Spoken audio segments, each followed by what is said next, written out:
Keeping venomous reptiles is an unforgiving hobby, requiring proper training and lots of experience. One simple mistake can be the difference between life and death. Remember, the most venomous snake in the world is the one that just bit you. There are no venomous snakes with training wheels. Just because you see Viperkeeper handle snakes a certain way does not mean you should try it too. People ask me why I don't show much of Scarlet here, especially the feeding part. It's just that she is a wacky, food-motivated spitter. Boom. There you go. You okay with that? Huh? You okay with that? You let us watch without spitting?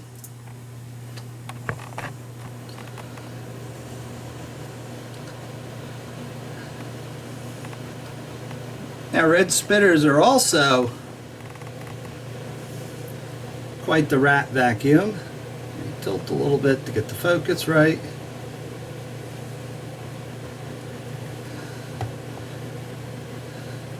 These guys are strike and hold until the animal sort of struggles. You know, they'll throw a loop around them, pin them down until the animal succumbs, and then they'll start to suck it down. Now, I think the reason why she's really pausing here is simply the camera represents a big eye watching her, and she's unsure. And again, this is simply because I don't often work with her. So she wants to be sure that the big eye is not going to take her food and not going to attack her. Please don't spit on my expensive camera.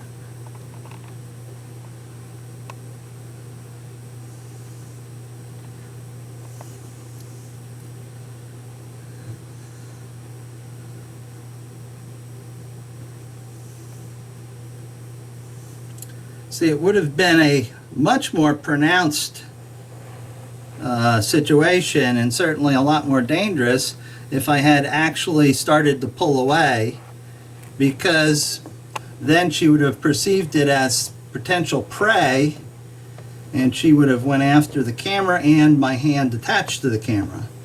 So instead, she just gave it a bit of a licking and decided maybe that it's really not a threat. I did just startle her again.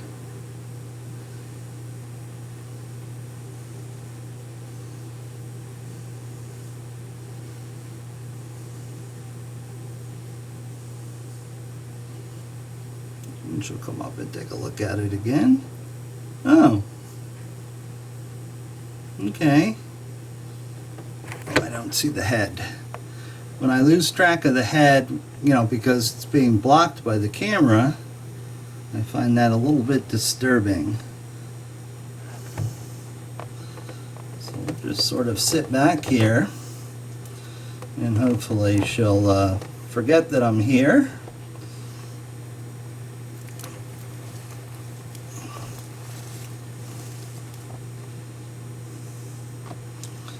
And we'll do a bit of a zoom job so we don't have to march the camera up close.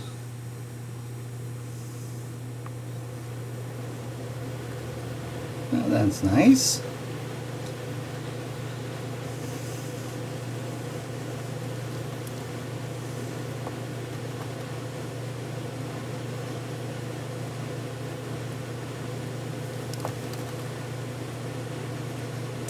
Cobras are really very well designed rat-eating machines.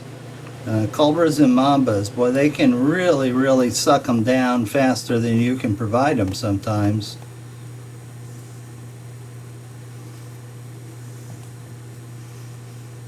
And if you look careful, when she opens her mouth to pull it further in, you can sometimes catch a glimpse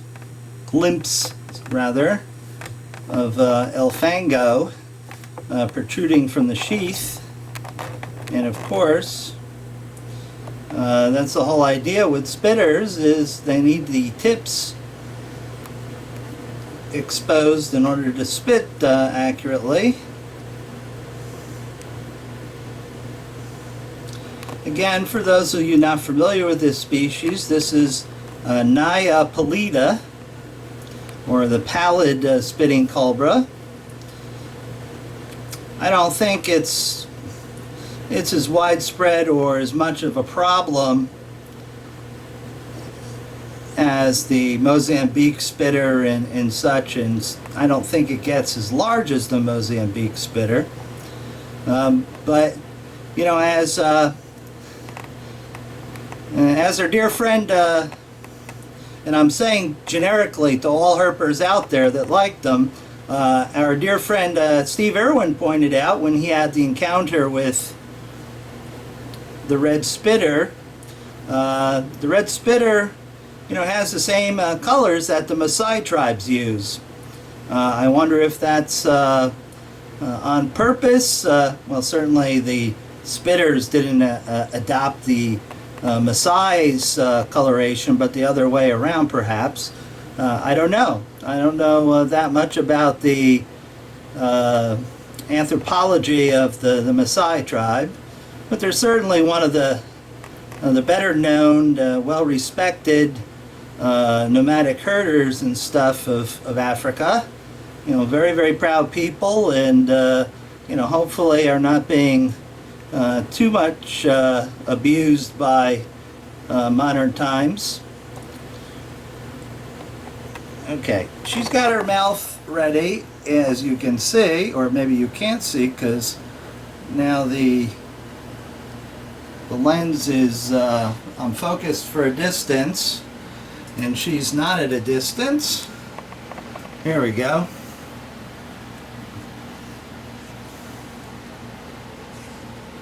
Certainly curious. Okay, go back in there and I'll give you another, I promise. No, you stay there. Stay there. I'll bring you back one in a second. Just a moment. Okay, I haven't been really feeding her very much because I don't want her to get too large too quick.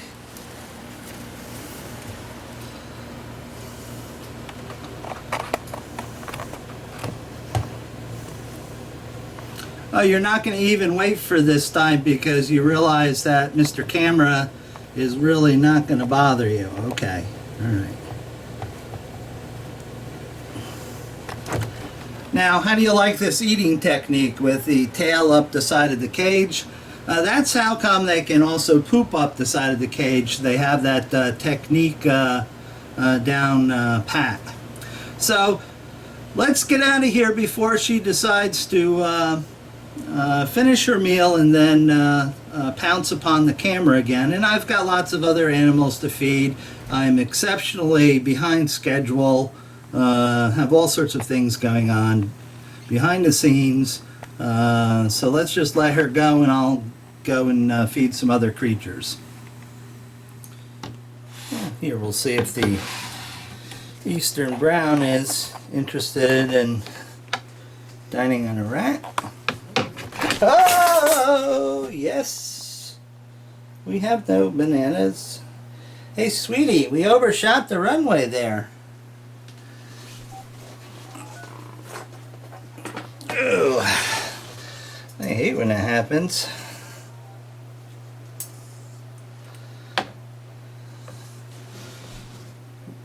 Are you interested in food or run? Okay, we're going to leave that there regardless, but there are times at which I will I will run screaming from the room. That was one of them. There's a Tori. She was pretty upset because I'm in the process of cleaning out that bottom cage since it has been vacated, and she doesn't like anyone moving or rattling her abode there, so she was pissed at me earlier. But I think she'll forget being pissed because I have a rat here for her. Right? No? You're not going to sniffle tonight, huh?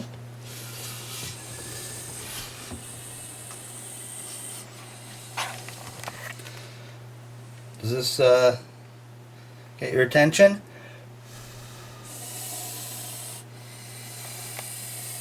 Huh?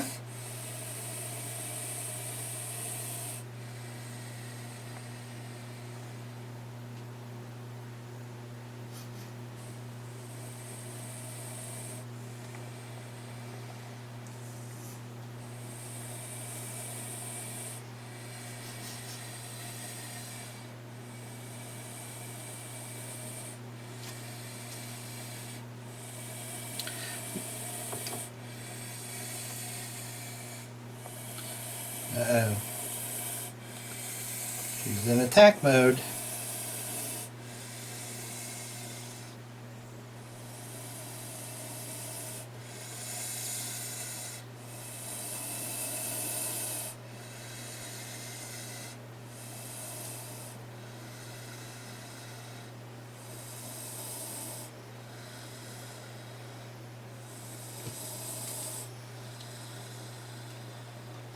You took too long.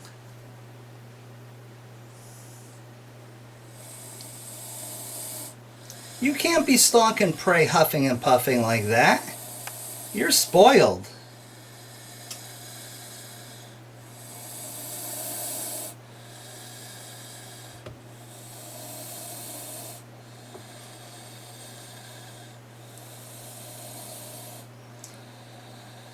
She doesn't make the long jump like most of them do, but she'll never successfully stalk an animal doing it this way. Arrgh. Alright. Well, there you go. Now, I know as a fact, if I come too close, you'll jettison the rodent and make a hasty retreat, or perhaps even strike out. So we will not come any closer, okay?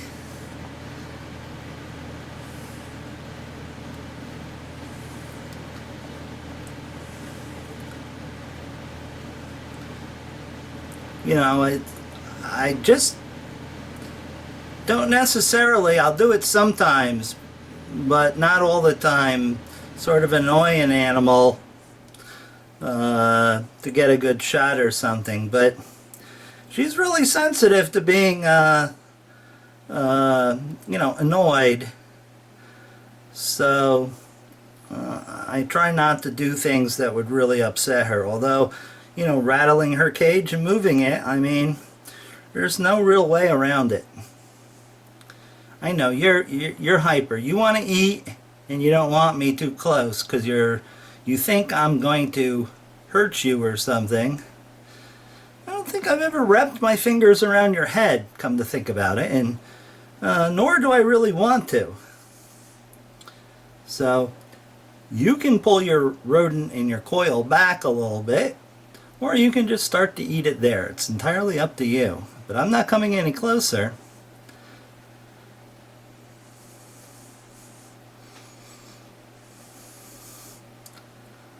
She's got one of those big meat hooks embedded in the chest wall right behind the shoulder blade. That would definitely puncture a lung. There you go, girlie. Huh?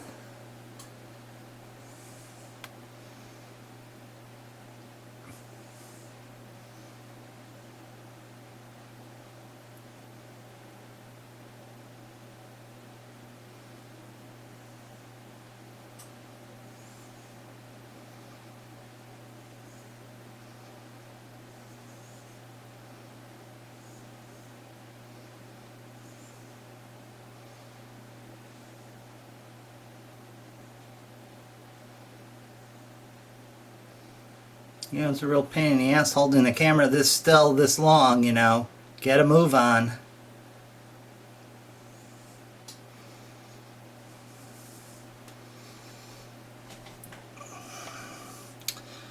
Now come on, Tori.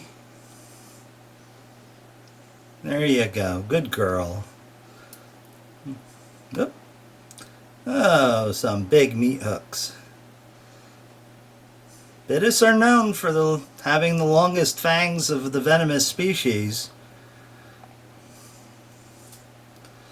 Also, you have to be very careful of the large quantities of rather nasty venom that they possess.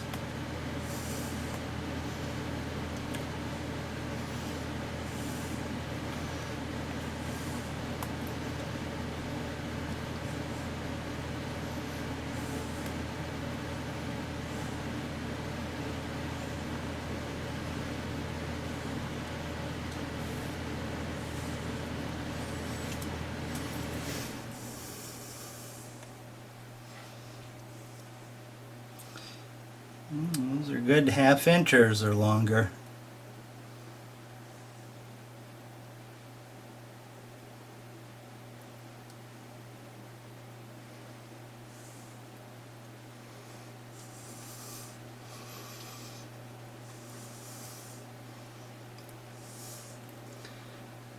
Making short work of that, huh, sweetie?